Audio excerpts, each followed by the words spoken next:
দর্শক, আমি ডাক্তার জিল্লুর কামাল, মানসিক রোগ বিশেষজ্ঞ।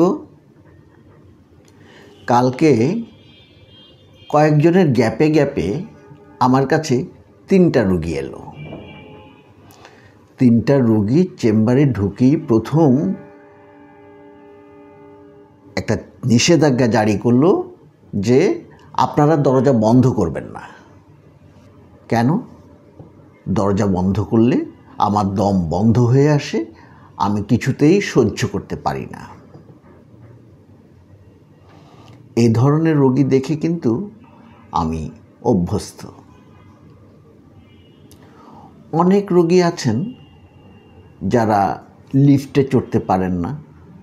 কেউ কেউ আছেন মসজিদে সামনের কাতারে গিয়ে দাঁড়িয়ে নামাজ পড়তে পারেন না। অনেকে আছেন বাসে চড়তে পারেন না অথবা প্লেনে চড়তে পারেন না। আমি একজন লোককে জানি যিনি 27 বছর তার বাসা থেকে তার কর্মস্থলে একটি মাত্র রাস্তা দিয়ে গিয়েছে, যদিও সেখানে যাওয়ার অনেক কয়টা বিকল্প রাস্তা আছে। তিনি কখনোই অন্য কোনো বিকল্প রাস্তা কোনো কারণেই ব্যবহার করেননি। আমি একজন মহিলাকে জানি যিনি সারা জীবন উঠোনে ঘুমাতেন কোনো রকম মশারি ব্যবহার না করে। মশারি ব্যবহার করলে তার দম বন্ধ হয়ে আসত।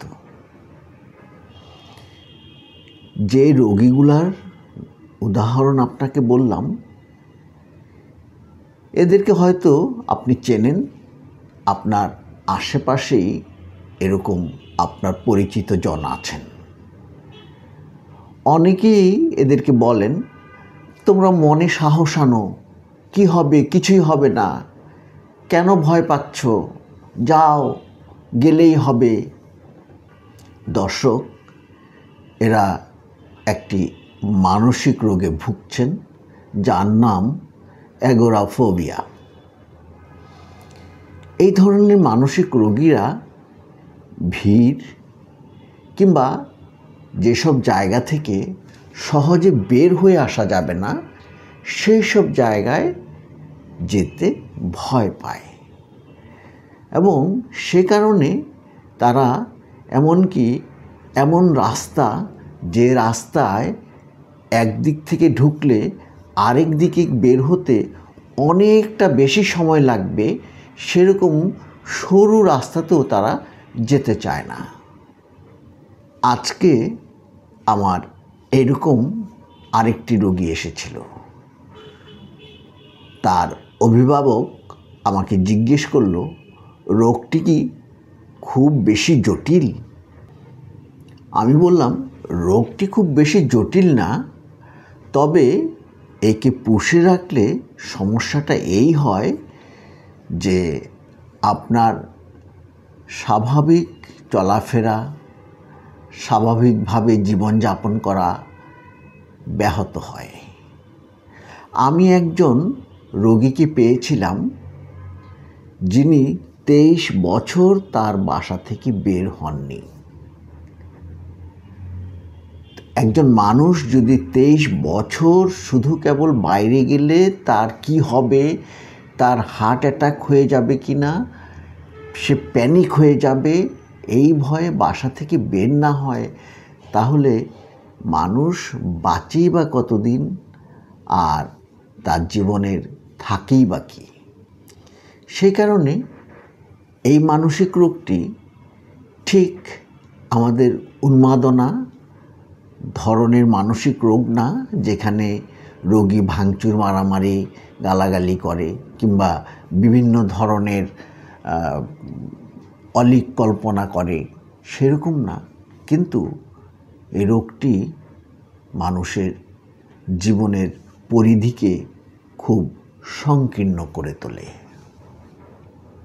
রোগী যেসব পরিবেশে ভয় পায়, সেসব পরিবেশে সে যখন যায় তখন তার হৃদকম্প বেড়ে যায়, তার মুখ শুকিয়ে যায়, তার হাত পা কাঁপতে থাকে, পেশাবের বেগ পায়, মনে হয় তার দম বন্ধ হয়ে আসছে এবং সে এখনই মারা যাবে। এই যে বোধ, এই বোধের কারণেই রোগী দ্রুত সেই জায়গা থেকে সরে আসে এবং এই যে সরে আসার স্বভাবটা তার হয়ে গেল, এর ফলে যতবারই সে সেই জায়গায় যায় ততবারই সে সেই ধরনের বোধের সম্মুখীন হয় এবং সেখান থেকে চলে আসে এবং পরবর্তীতে এই ধরনের বোধকে এড়ানোর জন্য সে সেই ধরনের সব পরিবেশ এড়িয়ে চলে। আমার রোগীরা জিজ্ঞেস করে, এটা খুব জটিল রোগ? আমি উত্তর দেই, এটাকে আমি বলি কাগুজে বাঘ। দেখতে ভয়ঙ্কর, কিন্তু চিকিৎসাটা সহজ। আসলেই আমরা যে ধরনের ওষুধ ব্যবহার করি, SSRI, সেসব দিয়ে এ রোগের চিকিৎসা খুব ভালোভাবেই করা যায়। কিন্তু আমার অভিজ্ঞতায় দেখেছি এ রোগের যারা রোগী তাদের চিকিৎসাটা প্রায় সারা জীবনই চালিয়ে যেতে হয়, বিশেষত যখন রোগীর বিহেভিয়ার থেরাপি নেয়ার কোনো সুযোগ না থাকে। আমাদের দেশে আমরা সাইকিয়াট্রিস্টরা বিহেভিয়ার থেরাপি দেওয়ার ব্যাপারে খুব বেশি পারঙ্গম নই। বিহেভিয়ার থেরাপি নিয়ে কাজ করেন এমন সাইকোথেরাপিস্টের সাথেও আমার ব্যক্তিগতভাবে কোনো পরিচয় নেই, যার ফলে এই ধরনের রোগীদেরকে বিহেভিয়ার থেরাপির মধ্য দিয়ে ওষুধ মুক্ত করার যে সুযোগটা থাকে সেটা আমরা এখনও করে উঠতে পারিনি। আশা করি আমাদের দেশে বিহেভিয়ার থেরাপির প্রচলনটা ভালোভাবে হলে এই ধরনের রোগীরা ধীরে ধীরে ওষুধ ছাড়াই ভালো থাকতে শিখবেন। এই ধরনের রোগীরা কিন্তু বাস, ট্রেন কিংবা উড়োজাহাজ এইসবে চড়তে ভয় পেলেও প্রাইভেট কারে চড়তে ভয় পায় না। কেন বলুন তো? আপনাদের কাছে প্রশ্নটা থাকলো, উত্তর দিবেন আশা করি। দর্শক, ভিডিওটি ভালো লাগলে লাইক, শেয়ার, কমেন্ট করবেন। আরেকদিন দেখা হবে অন্য কোনো ভিডিও নিয়ে। ততদিন ভালো থাকবেন। ধন্যবাদ।